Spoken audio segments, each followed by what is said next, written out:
இன்றைக்கி பார்க்க போகிற டாபிக் என்ன அப்படின்னு பார்க்கும்போது இன்வாய்ஸ் மேனேஜ்மெண்ட் சிஸ்டம் ஐஎம்எஸ் அப்படின்ற ஒரு டாப்பிக்கை வந்து பார்க்க போகிறோம். டேக்ஸ் ஆடிட்டில் பிஸியாக இருந்ததுனால இது வீடியோஸ் போஸ்ட் பண்ண முடியல. இப்போது இந்த ஐஎம்எஸ் அப்படின்ற ஒரு போர்ட்டல் வந்து அக்டோபரில் வந்து 110 கொடுத்தாங்க. ஆனால் போர்ட்டலில் வந்து இன்னும் ஃபுல் ப்ரெஜிடான்னு வரல. 14th ஆக்ஷன்ஸ் எடுக்கலாம்னு சொல்லியிருக்காங்க. இப்போ இந்த அடிப்படையில் நம்மளுடைய டிஎன்டிசிஏ மெம்பர்ஸ் சார்பாக அவங்களோட பெனிஃபிட்ஸ்க்காக, எல்லாரோட பெனிஃபிட்ஸ்க்கு, ஃப்ரெண்ட்ஸோட பெனிஃபிட்ஸ்க்காக வாட் எவர் லெவல் பெஸ்ட்டு என்ன தெரிஞ்சதோ அதை ஒரு வீடியோவாக கையாளுவோம் அப்படின்ற அடிப்படையில் இன்றைக்கி வந்து வாட் இஸ் ஐஎம்எஸ் அப்படின்ற விஷயங்களை இன்வாய்ஸ் மேனேஜ்மெண்ட் சிஸ்டம் அப்படின்ற கேட்டகரியில் நம்ம வந்து பார்க்க போகிறோம். இது எனக்கு தெரிஞ்ச இந்த ஐஎம்எஸ் அப்படின்ற வார்த்தையே நான் கேள்விப்பட்டது வந்து 3rd September 2024 தான் ஸ்டார்ட் பண்ணாங்க. அதுக்கப்புறம் டிராஃப்ட்டு கொடுத்தாங்க, அதுக்கப்புறம் ஃப்ரீக்வெண்ட்லி ஆஸ்க் கொஸ்டின் கொடுத்தாங்க. இப்போ போர்ட்டல்லையும் வந்து ஒரு ப்ரிவியூ மாதிரி வந்து கொண்டு வந்திருக்காங்க. Up to last month August month முடித்தோம் இல்லையா, அது கீழே ஓப்பன் ஐஎம்எஸ் அப்படின்ற ஒரு லிங்க்கை வந்து கொடுத்துருக்காங்க. அதில் சும்மா ஜஸ்ட் எப்படி இருக்கும் அப்படின்ற அடிப்படையில் பார்க்கலாம். இது போர்ட்டலில் வந்து ரிட்டர்ன் வந்து ஐஎம்எஸ் அப்படின்ற போர்ட்டலில் வந்து நம்மளுக்கு வந்து இன்னும் எனேபிள் ஆகலை, ஷார்ட்லி வந்து எனேபிள் ஆகிடும் அப்படின்ற விஷயங்களை வந்து பார்க்கலாம். சரி, ரைட் சார்.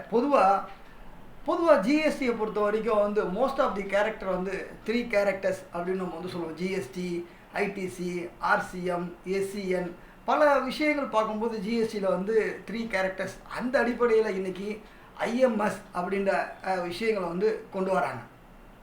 இப்போது இந்த ஐஎம்எஸ்லேயும் ஆக்ஷன்ஸ் எடுக்கிறதையும் ARP, A for accept, R for rejected, P for pending அப்படின்ற கேட்டகரியாக வந்து கொண்டு வராங்க. இப்போ இதில் நம்ம வந்து ஜஸ்ட் ஒரு ஃபன்னுக்காக வந்து சொன்னோம். இப்போது இதில் வந்து இந்த ஆக்டுக்கும் ரூல்ஸுக்கும் இந்த ஐஎம்எஸ் ஏதாவது வந்து லிங்கிங் இருக்கா அப்படின்னு விஷயங்கள் வந்து ஒரு டவுட் இருக்கும். நீங்கள் ஆக்டில் எங்கே பார்த்தாலும் ஐஎம்எஸ்னே இருக்காது. ஒரு ஜிஎஸ்டிஎன், ஒரு ஃபெசிலிட்டேட், ஒரு போர்ட்டலில் கொடுக்குற ஒரு ஃபெசிலிட்டி தான் வந்து இந்த ஐஎம்எஸ். இது எதுக்கு? எல்லாமே நம்மளுடைய இன்புட் டேக்ஸை பேஸ்ட் ஆன் ஜிஎஸ்டிஆர் 2B அப்படின்னு நம்ம சொல்லுவோம். அப்போ ஜிஎஸ்டிஆர் 2Bயை கரெக்டாக நம்ம வந்து எடுக்கணும் அப்படின்ற அடிப்படைக்கு வந்து நம்ம வந்து இந்த 16 subsection 2AA அப்படின்ற செக்ஷனில் வந்து எலிஜிபிள் கண்டிஷன், ஐடிசியில் எலிஜிபிள் கண்டிஷன் பார்த்துருப்போம்.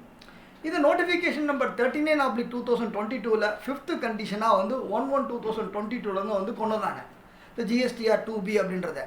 அப்போது இதுக்கு ரூல் எங்கே பார்க்கும்போது 36 sub rule 4 வந்து நம்ம வந்து ஜிஎஸ்டிஆர் 2Bயை பேஸ் பண்ணி தான் எடுக்கணும் அப்படின்னாங்க.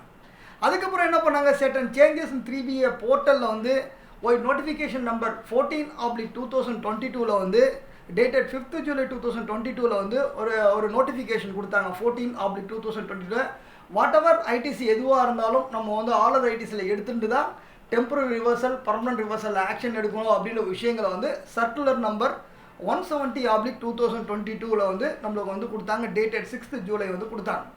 அப்போ இதெல்லாம் வந்து பார்க்கும்போது வந்து நம்மளுடைய ஐடிசியை வந்து கரெக்டான ஐடிசியை ஸ்ட்ரென்தன் பண்ணி எடுக்கிறதுக்கு உண்டான ஃபெசிலிட்டேஷன் தான் இந்த ஐஎம்எஸ் அப்படின்ற விஷயங்கள் வந்து கொடுக்குறாங்க. இந்த ஃபெசிலிட்டியை வந்து கொடுக்குறாங்க. இது வந்து கரெக்ட் ஐடிசி எடுக்கிறதுக்கு கிளைம் பண்ணுறதுக்காக கொடுக்குறாங்க. தெரிய வேண்டிய விஷயங்கள். Right, okay. இப்போது இது ஒரு ஃபெசிலிட்டின்னு நம்ம சொல்லிட்டோம். ஓகேங்களா? யாரை சப்ளையரையும் ரிசிபியண்ட்டையும் கனெக்ட் பண்ணுறதுக்கு உண்டான ஒரு கம்யூனிகேஷன் போர்ட்டல் தான் வந்து இந்த ஐஎம்எஸ் அப்படின்ற விஷயங்களை சொல்லுவோம். பொதுவாக 2-way கம்யூனிகேஷன் அதெல்லாம் வந்து முன்னாடி சொன்னாங்க, அது சரியாக கொண்டு வர முடியல. இப்போ ரிட்டர்ன்லாம் வந்து சுகம் இந்த மாதிரி விஷயங்கள் பலசெல்லாம் சொல்லி எடுத்தாலும் இப்போ இந்த மாதிரி ஒரு ஆப்பர்ச்சுனிட்டி இப்போ வந்து இந்த மாதம் என்னோடய ஐடிசியில் யாரோ ஒருத்தர் ஐடிசி என் புக்கில் உள்ளே வருது. அப்போ அதை வந்து எடுக்கிறதுக்கு ஆக்ஷன்ஸ் எடுக்கிறதுக்கு இந்த ஒரு கரெக்டான ஒரு பாதை இல்லை. அது மட்டும் இல்லாமல் வந்து யாரோ ஒருத்தன் வந்து கிரெடிட் நோட்டை வந்து போடுறான், அது எனக்கு ஐடிசியிலேருந்து போயிடுது. அப்போ இதெல்லாம் ஆக்ஷன்ஸ் எடுக்கிறதுக்கு உண்டான ஒரு platform correct ITC communication from the சப்ளையருக்கு ரெசிபியண்ட்டை ஒன்றா நம்ம வந்து ஒரு பாலமாக அமைஞ்சு கனெக்ட் பண்ணி எடுக்கிறதுக்கு உண்டான விஷயங்கள் தான் இந்த ஐஎம்எஸ் அப்படின்ற விஷயங்களை வந்து ஒரு ஆரம்ப தொகுப்பாக வந்து நம்ம வந்து கொடுக்குறோம். இதில் வந்து பார்க்கும்போது இந்த மாதிரி விஷயத்தை தான் ஐஎம்எஸ் சொல்கிறோம். தெரிஞ்சுக்கணும் விஷயம். இதனால் என்ன நம்மளுக்கு பெனிஃபிட்டு? என்னுடைய மிஸ்டேக் லிட்டிகேஷனை வந்து நம்ம வந்து குறைக்கலாம், என்னுடைய ஐடிசியை ஸ்ட்ரென்தன் பண்ணலாம், என்னுடைய எரரை குறைக்கலாம். அப்போது ஒன்றும் இல்லை, ஜிஎஸ்டிஆர் 1 சப்ளையர் ஃபைல் பண்ணுறாரு அல்லது சேவ் பண்ணுறாரு. இது சேவ் பண்ண ஆட்டோமேட்டிக்காக இதுக்கு முன்னாடி என்ன நடந்தது, GSTR 2A 14th GSTR 2B போச்சு. இப்போ இனிமேல் வந்து சப்ளையர் ஜிஎஸ்டிஆர் 1A சேவ் பண்ணாலோ அல்லது சப்மிட் பண்ணாலோ ஆட்டோமேட்டிக்காக இந்த பாக்ஸ் வந்து இந்த டேஷ்போர்டு ஐஎம்எஸ் டேஷ்போர்டுக்குள்ளே வந்து எல்லா இன்வால்வ்டு சப்ளை பர்ச்சேஸ் பில்லும் என்னுடைய போர்ட்டலில் வந்து உட்காந்துரும். அந்த பில்லில் எனக்கு எது கரெக்டாக இருக்கோ அதை அக்செப்ட் பண்ணுவேன்.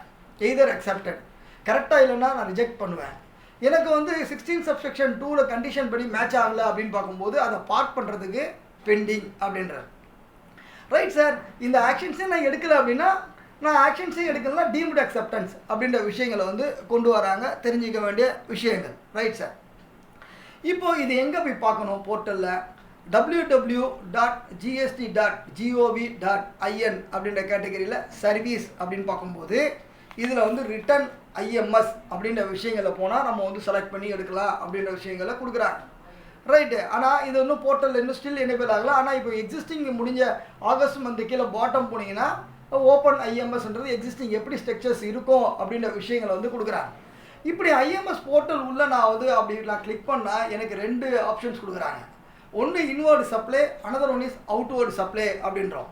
இப்போ இன்வர்டு சப்ளையில் எனக்கு வரக்கூடியதான ஆக்ஷன்ஸ் எடுக்கும்போது நான் ரிஜெக்டட் பண்ணேன் அப்படின்னா அது என்னுடைய சப்ளையருடைய அவுட்வர்டு சப்ளையில் அவருடைய இது வந்து டேக்ஸ் கட்டுறது மாதிரி சேரும் அப்படின்ற அடிப்படையில் அந்த மாதிரி விஷயங்களை வந்து ரிஜெக்ட் பண்ணுற விஷயங்கள் எல்லாம் அங்கே போய் சேருன்ற விஷயம் அந்த போர்ட்டல் இன்னும் எட்டு பி நோட்டிஃபை இன்னும் வந்து அது இப்போதைக்கு இன்வர்டு சப்ளை மட்டும்தான் கொடுக்குறாங்க சிபிஎன்ட்டுக்கு. அந்த அவுட்வர்டு சப்ளை இன்னும் ஓப்பன் பண்ணலை அப்படின்ற விஷயங்களை வந்து கொடுக்குறோம். அப்படி அந்த இன்வர்டு சப்ளையில் ஓப்பன் பண்ணால் அதில் வந்து all other ITC, ISD and imports அப்படின்னு 3 கேட்டகரியாக பிரிக்கிறாங்க. அதில் வந்து இந்த ஐஎஸ்டி இம்போர்ட்ஸ் அப்படின்ற விஷயங்களை வந்து இன்னும் வந்து போர்ட்டல் வந்து இப்போ கொடுக்க போகிறதில்ல. இப்போ ஆல் அதர் ஐடிஸில் வர B2B பர்ச்சேஸ் மட்டும்தான் உள்ள வரப்போகுது. அப்படி அதில் என்னென்ன வரப்போகுது? B2B invoices. நான் வந்து ஒரு சப்ளையர் அப்லோட் பண்ணால் ரிசிபியன்ட் ஆகிய நான் எனக்கு வரக்கூடிய B2B invoices, amendment invoices, debit note invoices, credit note amendment, 9 subsection 5 உடைய அமெண்ட்மெண்ட்டு, இந்த பில்ஸ் எல்லாம் இந்த பாக்ஸில் வந்து உட்காந்துரும், இந்த டேஷ்போர்டில் வந்து உட்காந்துரும். அப்போ உட்கார்ந்த அப்புறம் நான் என்ன பண்ணணும்? நான் either should take for actions accepted are rejected R bending அப்படின்ற ஆக்ஷன்ஸை எடுக்கலாம். எந்த ஆக்ஷன்ஸையும் எடுக்கலைன்னா நீ அக்செப்ட் பண்ணதாக கருதப்படும், டீம்டு அக்செப்டன்ஸ் அப்படின்ற விஷயங்களை கொடுக்குறாங்க. அப்படி நான் போர்ட்டலில் நான் வந்து 14க்கு மேலே நான் ஆக்ஷன்ஸ் எடுக்கிறேன் அப்படின்னா சிஸ்டமில் வந்து பொதுவாக வந்து GSTR 2Bயில் வந்து பொதுவாக வந்து ஒரு ஆட்டோ டிராஃப்டட் ஸ்டேட்மெண்ட் கிடச்சிடும். இந்த ஆக்ஷன்ஸ் எடுத்தப்புறம் ரீகம்ப்யூட் அப்படின்னு கீழே ஒரு ஆப்ஷன்ஸ் இருக்குது. அந்த ரீகம்ப்யூட்டை கிளிக் பண்ணோம் அப்படின்னா வந்து நம்மளுக்கு ஃபைனல் GSTR 2B கிடச்சிடும். அப்போ அதில் என்னென்ன ஆக்ஷன்ஸ் இருக்குது அப்படின்ற விஷயங்களை வந்து நம்ம வந்து 1 by 1 வந்து பார்க்கலாம், தெரிஞ்சிக்க வேண்டிய விஷயங்கள். ரைட் சார், இப்போ இதில் வந்து என்ன சொல்கிறாங்க? ஆல் இன்வர்ட் பர்ச்சேஸ் சப்ளைஸ் வந்து அவைலபிள் இன் ஐஎம்எஸ் போர்ட்டல். யாரெல்லாம் GSTR 1லேயோ யாரெல்லாம் GSTR 1 என்னுடைய சப்ளையர் GSTR 1ல் ஃபைல் பண்ணுறாரு, ஓகேங்களா, எனக்கு அது பர்ச்சேஸு, அவருக்கு அது சேலு, ஓகேங்களா, சேலோ அல்லது சர்வீஸோ அல்லது போத்தோ, ஓகேங்களா, அவரு சப்ளையர் அப்லோட் பண்ணுறாரு. எப்படி பண்ணுவார்? GSTR 1ல் பண்ணுவார், அல்லது 1Aல பண்ணுவார், அல்லது வந்து 1.5 கோடிக்கு கீழே இருந்தால் 5 கோடிக்கு கீழே இருந்தால் IFFல வந்து உங்களுக்கு பண்ணுவார். அப்போது வந்து IFFல ஃபைல் பண்ணுறாரு. அப்படி IFF இந்த டிரான்சாக்ஷன் எல்லாமே வந்து என்னுடைய இன்வர்ட் அவர் சேவ் பண்ணாலே எனக்கு ஆட்டோமேட்டிக்காக போர்ட்டலில் ரிஃப்ளெக்ட் பண்ணுன்றாங்க, ஓகேங்களா. அப்போது அது இல்லாமல் சப்மிட் பண்ணிட்டாருன்னா போர்ட்டலில் எனக்கு வந்துடும். வந்த அப்புறம் அந்த பில்லு வந்து எனக்கு வந்து வெதர் கரெக்டாக ஆர் நாட் அப்படின்னா, அப்படி கரெக்டாக இருந்தது அப்படின்னா அதை அக்செப்ட் பண்ணுறேன், ஓகேங்களா. ஃபஸ்ட் ஆக்ஷன்ஸு நான் அக்செப்ட் பண்ணுறேன். அப்படி அக்செப்ட் பண்ணால் என்ன நடக்கும் அப்படின்னு பார்க்கும்போது ITC எலிஜிபிள் அல்லது அவைலபிள் அப்படின்னு சொல்லலாம். அப்போது என்ன ஆகுது? இந்த GSTR auto drafted GSTR IMS போர்ட்டலில் இருக்கிறது GSTR 2Bக்கு போய் உட்காந்துரும், ஓகேங்களா. ஏற்கனவே ஆட்டோ டிராஃப்டடில் இருக்கும், இப்போ இந்த ஆக்ஷன்ஸ் எடுத்தோடனே கன்ஃபார்ம் ஆகிக்கும். அப்போது இந்த நான் அக்செப்ட் பண்ணேன்னா எனக்கு ITC எலிஜிபிள் அண்ட் அவைலபிள் அப்படின்லாம். அப்போ வில் மூவ் ஃபார் எனக்கு வந்து GSTR 2Bக்கு போய் சேர்ந்துடும். அப்போ ITC அவைலபிள். அப்போ IMSல அந்த நான் அக்செப்ட் பண்ணி நான் ஆக்ஷன்ஸ் எடுத்தால் IMSல காணாமல் போயிடும், இருக்காது, போர்ட்டலில் எந்த ஒரு ஃபிகரும் இருக்காது. அப்போ அங்கே க்ளீன் ஆகிடும், ஓகேங்களா. இது ஃபஸ்ட் ஆக்ஷன்ஸ். ரிஜெக்டட் பண்ணுறோம் அப்படின்னா எனக்கு அந்த ITC வந்து ஏதாவது தப்பாக என் இதில் யாராவது போட்டிருக்கலாம், அது என் சம்மந்தப்படாத விஷயங்களாக இருக்கலாம், அப்போ அது என்னுடைய ITCயே இல்லாமல் இருக்கலாம். இந்த மாதிரி சந்தர்ப்ப சமயத்துக்கு நான் வந்து ITCயை வந்து நான் ரிஜெக்ட் பண்ணுறேன். அப்படி ரிஜெக்ட் பண்ணால் என்ன ஆகும்? ஜிஎஸ்டிஆர் 2Bலே அது இருக்காது அப்படின்றாங்க. ஜிஎஸ்டிஆர் 2Bலே அது இருக்காது, ரிஜெக்டடில் நாட் அவைலபிள், ஐடிசி வந்து நாட் அவைலபிள் அப்படின்ற ஆப்ஷன்ஸு கொடுக்குறாங்க. சரிங்க சார், அப்போது வில் ரிமூவ், அதாவது வந்து என்னுடைய ஐஎம்எஸ் டேஷ்போர்ட்லேயும் அது இருக்காது, ஜிஎஸ்டிஆர் 2Bலையும் இருக்காது அப்படின்ற விஷயங்கள், எனக்கு ஐடிசியும் கிடைக்காது, ஐடிசியும் ரிஜெக்டட் அப்படின்ற விஷயங்கள் சொல்கிறாங்க. Right sir. அடுத்த மூணாவது ஆப்ஷன் பெண்டிங் அப்படின்னா, இது வந்து வில் ஸ்டே இன் த ஐஎம்எஸில் போர்ட்டலில் இருக்கும், ஆனால் ஜிஎஸ்டிஆர் 2Bக்கு போகாது, பார்க் பண்ணிக்கலாம். ஓகேங்களா? அது என்ன மாதிரி விஷயங்கள் பார்க் பண்ணிக்கலாம்? ஃபார் எக்ஸாம்பிள் 30th செப்டம்பர் என்னுடைய சப்ளையர் ஒரு பில் போடுறாரு, அது எனக்கு வந்து 5th அக்டோபர் தான் எனக்கு வந்து பில்லு எனக்கு வந்து பர்ச்சேஸ் வருது அப்படின்னா, எனக்கு வந்து எலிஜிபிள் கண்டிஷனில் ஒன் ஆஃப் த கண்டிஷன் வந்து டேக்ஸ் இது குட்ஸ் வந்து நான் ரிசீவ் பண்ணியிருக்கணும். அப்போ அப்படின்னு இருக்கும்போது அதை வந்து நான் வந்து போர்ட்டலில் பார்க் பண்ணி வச்சுருந்து, அது செப்டம்பரில் இன்புட் எடுக்கக்கூடாது, அக்டோபரில் எடுக்கிறதா பார்க் பண்ணி வச்சுக்கிறேன். அப்போ என்ன ஆகும், என்னுடைய ஜிஎஸ்டிஆர் 2Bல வந்து எனக்கு வந்து போகாது. ஓகேங்களா? ஐஎம்எஸ் போர்ட்டலில் இருக்கும் அப்படின்ற விஷயங்களை கொடுக்குறாங்க. அது என்னைக்கு வரைக்கும் இருக்கும், இப்படி பார்க் பண்ணுறேன்னு அது என்னைக்கு வரைக்கும் இருக்கும் அப்படின்னு பார்க்கும்போது 30th November of following end of the financial year or annual return whichever is earlier அப்படின்னு. அப்போ தள்ளி போட்டோம் அப்படின்னா, ஃபார் எக்ஸாம்பிள் 24-25 அடுத்த 30th நவம்பர் அப்படின்னு பார்க்கும்போது அக்டோபர் மந்த் ரிட்டர்ன் வரைக்கும் நம்ம வந்து அதை வந்து எடுத்துக்கொள்ள முடியும் சொல்கிறது தான் தெரிஞ்சிக்க வேண்டிய. அப்போ செக்ஷன் 16 சப்செக்ஷன் 4 படி டைம் லிமிட் படி வரைக்கும் தான் அதை கிளைம் பண்ண முடியும் சொல்கிறது தான் தெரிஞ்சிக்க வேண்டிய விஷயம். அக்செப்ட் பண்ணால் எனக்கு ஐஎம்எஸ் போர்ட்டலில் போயிடும், ஜிஎஸ்டிஆர் 2Bல ஃபைனல் ப்ரிவியூவில் வந்துடும், ஐடிசி எடுத்துக்கலாம். நான் ரிஜெக்ட் பண்ணால் என்னுடைய ஐஎம்எஸ் போர்ட்டலில் போயிடும், ஜிஎஸ்டிஆர் 2Bல போயிடும், ஐடிசி ரிஜெக்டட் ஆகும், எனக்கு ஐடிசி வந்து கிடைக்காது அப்படின்ற விஷயங்கள் கொடுக்குறோம். ஓகேங்களா? பெண்டிங் அப்படின்னா 16 சப்செக்ஷன் 4 படி எனக்கு வந்து 16 சப்செக்ஷன் 2 படி எனக்கு வந்து எலிஜிபிள் கண்டிஷன் மேட்ச் ஆகலை, என் பொருள் தான் ஆனால் எனக்கு பொருள் வரல அப்படின்னு பட்சத்தில் வந்து நான் வந்து பார்க் பண்ணுறேன். ஏதோ அந்த கிளைம் எனக்கு சந்தேகமாக இருக்குது, நான் பின்னாடி கிளைம் பண்ணிக்கலாம்னு நினைக்கிறேன். அந்த மாதிரி பட்சத்தில் நம்ம வந்து பார்க் பண்ணுவோம். முன்னாடி என்ன பண்ணுவோம், சர்க்குலர் நம்பர் 170 படி வாட் எவர் ஆல் அதர் ஐடிசியில் எடுத்துகிட்டு அதை வந்து டெம்பரரி ரிவர்சல் பண்ணுவோம். இனிமேல் அப்படி பண்ண வேண்டிய அவசியம் ஒன்றும் இல்லை, போர்ட்டல்லே பார்க் பண்ணிக்கலாம். அதுக்கு டைம் லிமிட்டு மேக்ஸிமம் 16 சப்செக்ஷன் 4 படி 30th நவம்பர் அப்படின்னு சொன்னால் அக்டோபர் மந்த் ரிட்டனே வந்து முடித்துக்கொள்ள வேண்டும் சொல்கிறது தான் இது தெரிஞ்சிக்க வேண்டிய விஷயங்கள். அப்போது இந்த மாதிரி நான் ஆக்ஷன்ஸ் எடுத்தேன் அப்படின்னா போர்ட்டலுக்கு ஃபஸ்ட்டு வரக்கூடிய ப்ரீவியூலேருந்து எப்படி மாறும், ரீகம்ப்யூட் அப்படின்னு ஒரு ஆப்ஷன்ஸ் வந்து கொடுக்குறாங்க. அந்த ரீகம்ப்யூட் ஆப்ஷன்ஸை கிளிக் பண்ணால் எனேபிள் ஆகி என்னுடைய ஜிஎஸ்டிஆர் 2B ஃபைனல் ப்ரிவியூ கிடச்சிடும். அங்கேருந்து ஓகே பண்ணும்போது எனக்கு ஜிஎஸ்டிஆர் 3Bல ஆட்டோ பாப்புலேஷன் வந்து சேரும் சொல்கிறது தான் தெரிஞ்சிக்க வேண்டிய விஷயங்கள். இப்படி பெண்டிங் பண்ணும்போது சில விஷயங்களை வந்து பெண்டிங்கே வைக்க முடியாது அப்படின்றாங்க. என்ன மாதிரி கேட்டகரி பெண்டிங் வைக்க முடியாது, என்னுடைய சப்ளையர் கிரெடிட் நோட் போட்டாருன்னா நான் வந்து ஆக்ஷன்ஸ் எடுக்கும்போது ஒன்று அக்செப்ட் பண்ணணும், ரிஜெக்ட் பண்ணணும், அதை வந்து பெண்டிங் பண்ணி பார்க் பண்ண முடியாது. என்னுடைய கிரெடிட் நோட் அதாவது சப்ளையர் ஒரிஜினல் கிரெடிட் நோட்டை ஏதோ அப்வோர்டோ ஒரு டவுன்லோட் அட்ஜஸ்ட்மெண்ட் பண்ணார் அப்படின்னா அதை ரிசிபியன்ட் வந்து பார்க் பண்ண முடியாது அப்படின்றாங்க. இது இல்லாமல் என்னுடைய டாக்ஸ் இன்வாய்ஸையோ ஒரு டெபிட் நோட்டையோ வந்து அவர் இஷ்யூ பண்ணியிருப்பார் முன்னாடி, அதை ஒரு டவுன்லோடு அமெண்ட்மெண்ட் பண்ணாருன்னா ரிசிபியன்ட் வந்து இதை வந்து பெண்டிங் ஆக்ஷன்ஸ் எடுக்க முடியாது. அப்போது அக்செப்ட் பண்ணலாம், ரிஜெக்ட் பண்ணலாம், பெண்டிங் ஆக்ஷன்ஸ் எப்போ எடுக்க முடியாது, இந்த 4 சிச்சுவேஷனில் எடுக்க முடியாது. சப்ளையர் ஒரிஜினல் கிரெடிட் நோட் போட்டாருன்னா நான் வந்து பெண்டிங் வைக்க முடியாது. ஆக்ஷன்ஸ் ஒன்று நான் வந்து அக்செப்ட் பண்ணணும் அல்ல ரிஜெக்ட் பண்ணணும். என்னுடைய சப்ளையரை upward and downward original credit நோட்டில் ஏதாவது மாற்றுறாரு அப்படின்னா ரிசிபியன்ட் வந்து பெண்டிங் பண்ண முடியாது. என்னுடைய சப்ளையர் டவுன்வோர்டு அட்ஜஸ்ட்மெண்ட் வந்து downward amendment tax invoice debit நோட்லேயோ பண்ணார் அப்படின்னா ரிசிபியன்ட் வந்து பெண்டிங் ஆக்ஷன்ஸு எடுக்க முடியாதுன்னு சொல்கிறது தான் இதில் இருக்கிற ஒரு விஷயங்கள், இந்த ஐஎம்எஸில் இருக்கக்கூடிய விஷயங்கள். சரிங்க சார், இந்த 3 ஆப்ஷன் சொல்லியாச்சு சார், எனக்கு அதெல்லாம் வேணாம் சார், எனக்கு அதெல்லாம் புரியல சார், நான் எந்த ஆக்ஷனும் எடுக்கலை சார் அப்படின்னு கேட்டிங்கன்னா will be treated as a deemed acceptance, எல்லாம் இருந்து தான் அப்படின்னு நான் ஒத்துக்கிறேன் அப்படின்ற விஷயங்களை வந்து தெரிஞ்சுக்கலாம். அடுத்த டைம் ஆஃப் 14th வந்து ஜென்ரேட் பண்ணும்போது நான் எல்லாத்தையும் வந்து ஆட்டோமேட்டிக்காக போர்ட்டலில் நோ ஆக்ஷனில் தான் இருக்கும். எனக்கு ஆக்ஷன்ஸ் எடுக்கணும் அப்படின்னா சேஞ்ச் பண்ணிக்கணும் அப்படின்னா நம்ம சேஞ்ச் பண்ணிக்கிறோம், அக்செப்டட், ரிஜெக்டட், பெண்டிங் வச்சுக்கிறோம். இந்த ஆக்ஷன்ஸை எடுக்கும்போது குழம்பி போச்சு அப்படின்னா இந்த ரீசெட் ஆப்ஷன்ஸு, இந்த எக்ஸல் டவுன்லோட் ஆப்ஷன்ஸு இதெல்லாமே கொடுக்குறாங்க, ஃபெசிலிட்டியில் வந்து கொடுக்குறாங்க. அப்போது இந்த மாதிரி விஷயங்களை வந்து அப்போது வந்து 4 ஆக்ஷன்ஸு வாட் எவர் டிஃபால்ட்டாக நோ ஆக்ஷனில் இருக்கும், அதை அப்படியே கம்ப்ளீட் பண்ணிங்கன்னா எல்லாமே எந்த தான் அப்படின்னு நீங்கள் ஒத்துக்கிறீங்க. அப்போது டீம்டு அக்செப்டன்ஸு, ஓகேங்களா? அது இல்லாமல் அக்செப்ட் பண்ணால் அது ஐடிசி எலிஜிபிள், ஐஎம்எஸ் போர்ட்டல்லேருந்து போயிடும். ரிஜெக்ட் பண்ணால் ஐஎம்எஸ்லேயும் போயிடும், 3Bலேயும் போயிடும், ஓகேங்களா? இது மட்டும் இல்லாமல் பெண்டிங் வச்சுருந்தோம் அப்படின்னா அதை பார்க் பண்ணிக்கலாம்.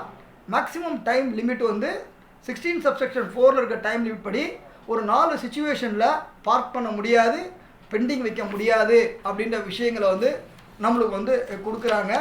தெரிஞ்சிக்க வேண்டிய விஷயங்கள். சரிங்க சார். சார் நான் வந்து ஒரு தப்பான பில்லை நான் அக்செப்ட் பண்ணிட்டேன், ஓகேங்களா? இப்போ வந்து முடிஞ்சது இந்த ஆப்ஷன்ஸு. ஒரு தப்பான பில்லை நான் வந்து அக்செப்ட் பண்ணிட்டேன் அப்படின்னா வந்து யாரோ ஒருத்தன் போட்டதை நான் பார்க்காம நான் அக்செப்ட் பண்ணிட்டேன் அப்படின்னா என்ன பண்ணுவோம்? பொதுவாக சர்க்குலர் நம்பர் 170 நம்மளுக்கு வந்து கொடுத்தாங்க. என்ன கொடுத்தாங்க? வாட் எவர் எல்லாமே வந்து 4A5 வந்து நம்ம எடுத்துட்டு அதை வந்து டைம் பீயிங்க்கு இப்போ ஏதோ ஒரு புரிதல் இல்லாமல் இருந்தது அப்படின்னா அந்த ரிட்டர்ன் 3B பண்ணும்போது டெம்பரரி ரிவர்சல் பண்ணி 4B2 வந்து டெம்பரரி ரிவர்சல் பண்ணலாம். இந்த மாதிரி விஷயங்கள் தெரியாமல் பண்ணிட்டேன். பண்ணும்போது கரெக்டாக பண்ணணும் அப்படின்ற விஷயங்கள் அப்படியே நான் பண்ணிட்டேன் சார் அப்படின்னும் போது 4A5 உள்ளே வந்துடும். வந்தப்புறம் வெதர் அது உங்கள் எலிஜிபிலிட்டி இல்லை, அது வந்து நீங்கள் வாங்கின பில்லு அப்படின்னா அதை நீங்கள் கரெக்டாக இருக்கா இல்லை யாரோ ஒருத்தன் போட்ட பில்லாம் உள்ளே வந்துருச்சு அப்படின்னா 4B2 4A5 இன்புட் ஆல் ஐடிஸில் எடுத்துட்டு ஆட்டோமேட்டிக்காக வந்துடும், ஓகேங்களா? இது எல்லாமே GSTR 3Bயை லாக் பண்ணுறதுக்கு தான் கொடுக்குறாங்க அப்படின்ற விஷயங்கள் மட்டும் நல்லா புரியுது. GSTR 1 ஏதாவது மிஸ்டேக் இருந்தால் அது 1A கொடுத்தாங்க, எந்த கையும் வைக்க முடியாது. 1A கரெக்ட் பண்ணாலும் அந்த லேட்டஸ்ட் அந்த அந்த அந்த வித்தின் டேட்டில் லைபிலிட்டி கட்டுறதுக்காக கொடுத்தாங்க. அப்போ இது மாதிரி விஷயங்கள் இந்த திருப்பி வந்து ஐடிசியை வந்து கிளைம் பண்ணால் இதில் கிளைம் கரெக்டாக இருக்கணும், RCM கிளைம் பண்ணால் இதில் கரெக்டாக இருக்கணும், இந்த மாதிரி விஷயங்கள் IMS இதெல்லாம் எதுக்கு? என்னுடைய GSTR 3Bயை லாக் பண்ணுறதுக்கு அப்படின்ற விஷயங்களை மட்டும் நம்ம தெரிஞ்சுக்கிறோம். அப்போ இந்த மாதிரி நேரத்தில் இந்த ஆக்ஷன்ஸு எடுக்கலாம், ரைட்டு. நான் ரிஜெக்டடு, நான் தப்பாக பண்ணிட்டேன் சார். அடுத்த கேள்வி கேட்கலாம், சார் நான் ரிஜெக்டடை நான் தப்பாகவே வந்து போட்டேன், அது ரிஜெக்டடே கிடையாது அப்படின்னா என்ன பண்ணுறதுன்னா திருப்பி சப்ளையர்கிட்ட கேட்டு திருப்பி ரீஅப்லோட் பண்ணுங்கள் சார் தான் கேட்க முடியும். அப்போது அந்த ஆக்ஷன்ஸை கரெக்டாக எடுக்கணும். இது இல்லாமல் இந்த அக்டோபர் 2024 இந்த போர்ட்டல் கொண்டு வராங்க. அப்போ 2023-24 16 சப்செக்ஷன் 4 படி last date 30th November or annual return whichever is ஏர்லியர்னு பார்த்தா அக்டோபர் மந்த் ஆக்ஷன்ஸ் எடுக்கணும் அப்படின்னா யாராவது ஒருத்தன் 23-24 பில்லை இப்போ போட்டு என் போர்ட்டலில் வந்தது அப்படின்னா அதை தெரியாமல் நான் ரிஜெக்ட் பண்ணிவிட்டேன் அப்படின்னா எனக்கு சுத்தமாக காப்பாற்ற முடியாது, எனக்கு ஐடிசி கிடைக்காது. You should take for very carefully அப்படின்ற விஷயங்களை இந்த டைம் அக்டோபரில் போட்டதுனால நம்ம தெரிஞ்சிக்க வேண்டிய விஷயங்கள், கவனிக்க வேண்டிய விஷயங்கள். அப்போது வந்து இதே நேரத்தில் பெண்டிங் வைக்கிறோம் அப்படின்னா பெண்டிங்கை வந்து நம்மளுடைய போர்ட்டலில் பார்க் பண்ணிக்கிறோம். அதுக்கு டைம் லிமிட் 16 சப்செக்ஷன் 4 படி அது 30th November or annual return whichever is earlier அப்படின்னா ஆக்ஷன்ஸ் வந்து அக்டோபர் வரைக்கும் எடுக்கலாம், ஓகேங்களா? இப்போது இந்த மாதிரி ஏதாவது ஃபினான்ஷியல் இயர் 23-24 மிஸ் பண்ணி அப்லோட் பண்ணி விட்டுட்டாங்க அப்படின்னா அதெல்லாம் பார்க் பண்ணுறதை வந்து கொஞ்சம் கேர்ஃபுல்லாக பார்க் பண்ணுறது. ஏன்னா 23-24 பில்லை என் சப்ளையர் ஏதோ அப்லோட் பண்ணி எனக்கு உள்ளே ஏதோ போட்டா அப்படின்னா அதை போய் நான் பார்க் பண்ணா அடுத்த மாதம் போனால் எனக்கு வேலிடிட்டி கிடைக்காதுல்ல. அப்போ அந்த நேரத்தில் கொஞ்சம் வந்து கவனமாக இருக்க வேண்டும் சொல்கிறது தான் தெரிஞ்சிக்க வேண்டிய விஷயங்கள்.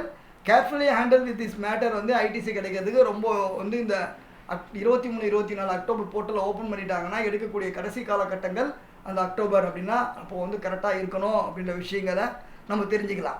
இதில் சில நேரங்களில் சார் என்னுடைய பில் வந்து என்னுடைய பில் வந்து ஆக்சுவலாக வந்து எனக்கு கிளைண்ட் வந்து பிளாக்டு கிரெடிட் பில்லை வந்து பர்ச்சேஸ் பண்ணியிருக்காரு, அதை எடுத்தவொடனே அங்கேயே ரிஜெக்ட் பண்ணுறதெல்லாம் கூடாது. இப்போ என்ன பண்ணணும் அப்படின்னும் போது ஒன் செகண்ட் ஓகே. அப்போ அப்படியே கூடாது. அப்போது அது என்ன பண்ணணும்? நீங்கள் வந்து உங்களுடைய பர்ச்சேஸ் பில்லு தான், அது நீங்கள் வாங்கின பில்லு தான், அதை அக்செப்ட் பண்ணி சர்க்குலர் 170 படி பர்மனன்ட் ரிவர்சல் 4B1 பர்மனன்ட் ரிவர்சலில் பண்ண வேண்டும் சொல்கிறது தான் தெரிஞ்சிக்க வேண்டிய விஷயங்கள். இந்த ஆக்ஷன்ஸ் எப்போ எடுக்கலாம்? என் சப்ளையர் சேவ் பண்ணதுலேருந்து ஆக்ஷன்ஸ் எடுக்கலாம், ரைட். நம்பர் 1 என்றைக்கு வரைக்கும் அது முடிக்கலாம்? என் GSTR 3B பண்ணுறதுக்கு முன்னாடி GSTR 3B பண்ண அப்புறம் IMSல எந்த ஒரு ஆக்ஷன்ஸும் அந்த மாதம் எடுக்க முடியாது. பார்க் பண்ணுறது மட்டும்தான் அடுத்த மாதம் கேரி ஃபார்வர்டில் வரும், தெரிஞ்சிக்க வேண்டிய விஷயம். அப்போது நான் சார் அவர் சப்ளையர் வந்து அப்லோட் பண்ணிடுறாரு, அப்லோட் பண்ண அப்புறம் எனக்கு வந்து அல்லது சேவ் பண்ணுறாருன்னா என் போர்ட்டலில் வரும். திருப்பி அவர் சேஞ்ச் பண்ணாருன்னா திருப்பி வந்து போர்ட்டல் வந்து திருப்பி மாறும் அப்படின்னு சொல்லியிருக்காங்க. ஆகும்போது 14th மேலே ஆக்ஷன்ஸ் எடுக்கிறதே நல்லது அப்படின்ற விஷயங்களும் தெரிஞ்சுக்கலாம். ஃபைல் பண்ணதுலேருந்து அவங்க வந்து GSTR 3B ரிசிபியன்ட் ஃபைல் பண்ணுற வரைக்கும் அந்த ஆக்ஷன்ஸ் எடுக்கலாம், தெரிஞ்சுக்கிற விஷயம். இந்த ஐஎம்எஸில் சில விஷயங்கள் வந்து உள்ளே வராது அப்படின்னு வந்து சொல்கிறாங்க. உள்ளே எது வராது அப்படின்னு பார்க்கும்போது இந்த ஐஎம்எஸ் போர்ட்டல் உள்ள சில விஷயங்கள் வராது. இம்போர்ட் ஐஸ்கேட்டில் இருக்கக்கூடிய இம்போர்ட்ஸ் வந்து ரிசிபியண்ட்டுக்கு உள்ளே வந்து வராது. அது 2Bல வரும். ஓகேங்களா? ஐஎம்எஸ் போர்ட்டலில் வராது, 2Bல வரும். ஆர்சிஎம் என்னுடைய சப்ளையர் ஆர்சிஎம் பில்ஸ் போட்டாருன்னா என் 2Bல என்னுடைய ஐஎம்எஸ் போர்ட்டலில் வராது. என்னுடைய place of supply rules and regulation வந்து மேட்ச் ஆகாது. நான் ஒரு பாண்டிச்சேரி போகிறேன், எனக்கு பில் கொடுக்குறாரு, அந்த பில் பிளேஸ் ஆஃப் சப்ளை பாண்டிச்சேரின்னு போட்டிருப்பாரு, அந்த பில் ஃப்ளோ ஆகும், ஆனால் அது ஆட்டோமேட்டிக்காக அந்த ஐஎம்எஸ் போர்ட்டலில் வராது, அது மேட்சும் ஆகாது. 16 சப்செக்ஷன் 4 உடைய டைம் லிமிட் முடிஞ்ச பில்லும் ஐஎம்எஸில் வராது. இதில் பார்க்கும்போது GSTR 1, 1A, IFF உள்ள டிரான்சாக்ஷன் மட்டும்தான் ஃப்ளோ ஆகும். ஆக்சுவலாக 2Bல GSTR 5, NRTP, GSTR 6, ISDN இது எல்லாமே வந்து உள்ள 2Bல வரும், ஆனால் ஐஎம்எஸில் வராது அப்படின்ற விஷயங்கள் சொல்கிறாங்க. ரூல் நம்பர் 37A அப்படின்ற விஷயங்கள், என் சப்ளையர் GSTR 1 ஃபைல் பண்ணிட்டார், அவர் 3B ஃபைல் பண்ணல அப்படின்னா அதில் வந்து 2Bல அந்த மாதிரி ரிப்போர்ட்ஸ் வரும், ஆனால் இங்கே ஐஎம்எஸ் போர்ட்டலில் அதெல்லாம் த்ரோ ஆகாது அப்படின்ற விஷயங்களை சில விஷயங்களை வந்து மட்டும் கொடுத்து நம்மளுடைய இன்புட் பர்ச்சேஸ் ஆல் ஐடிசியில் வரக்கூடிய இன்புட் பர்ச்சேஸ் அதை ஸ்ட்ரென்தன் பண்ணுறதுக்கு, ஒரு லிட்டிகேஷனை தடுக்கிறதுக்கு, என் ஐடிசியை வந்து நல்லா ஒரு கரெக்டான லெவலுக்கு நான் எடுக்க வேண்டும் அடிப்படையில் 16 subsection 2AA 36(4) rule number 36 sub rule 4 இதெல்லாம் வந்து சர்க்குலர் 170 இதெல்லாம் கனெக்ட் பண்ணி இந்த ஐடிசியை இன் ஃபியூச்சரில் GSTR 3Bயை லாக் பண்ணுறதுக்கு உண்டான ஒரு ஃபெசிலிட்டியாகவும் இருக்கலாம் அப்படின்ற அடிப்படையில் வாட் எவர் இட் இஸ் எனக்கு தெரிஞ்ச ஒரு ஒரு ஒரு ஒரு சின்ன வீடியோவை வந்து உங்களுக்கு போஸ்ட் பண்ணுவோம் அப்படின்ற அடிப்படையில். இதில் சில விஷயங்கள் ஏதாவது தப்பாக இருந்தால் கூட கரெக்ட் பண்ணிக்கிட்டு, இருந்தாலும் ஒரு இனிஷியேட் பண்ணும்போது போர்ட்டல் நம்மளுக்கு தெரியணும் அப்படின்ற அடிப்படையில் நம்ம வந்து கொடுத்துருக்குறோம். மீண்டும் ஒரு வாய்ப்பு நம்ம வந்து இருக்கும்போது நல்ல ஒரு வீடியோவில் திருப்பி வந்து பயனுள்ள தகவலாக கொடுப்போம். வாழ்க வளமுடன். தேங்க்யூ.